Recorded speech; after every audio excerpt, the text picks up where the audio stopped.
Gündəlik həyatımızda elektrik cihazlarından asılılığımız artdıkca onların təhlükəsiz istifadəsi məsələsi daha çox aktuallaşır.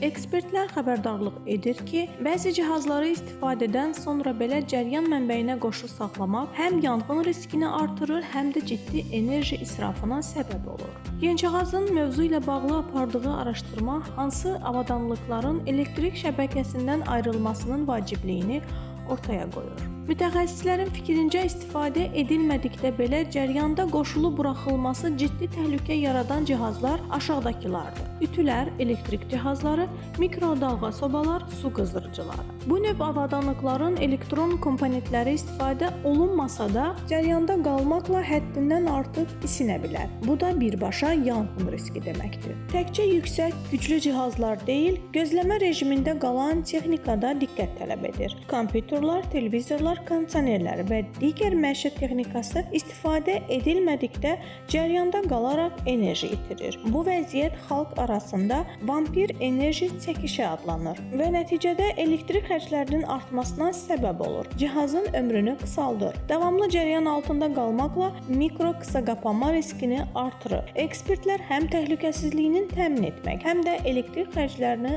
azaltmaq üçün istifadəçilərə bu tövsiyələri verir. Şarj cihazları, blenderlar, elektrik çaydanları və digər kiçik məişət alətləri istifadə edildikdən dərhal sonra enerji mənbəyindən ayrılmalıdır. Uşaqların və ev heyvanlarının əli çata biləcəyi yerlərdə cihazların cəryanda buraxmamaq həyati əhəmiyyət daşıyır. Uzun müddət, məsələn, səyahət zamanı evdən kənarda qalarkən yüksək riskli olanlar daxil olmaqla bütün cihazları söndürmək və ya elektrik şəbəkəsindən ayrılmaq yanğın riskini minimuma endirir. Unutmayın, kiçik diqqətsizlik böyük təhlükəyə çevrilə bilər. Təhlükəsizliyi təmin etmək və enerji israfını azaltmaq üçün istifadə olunmayan cihazları cəryanda buraxmamaq vərdişi yaratmaq həm eviniz, həm də sevdikləriniz üçün həyati əhəmiyyət daşıyır.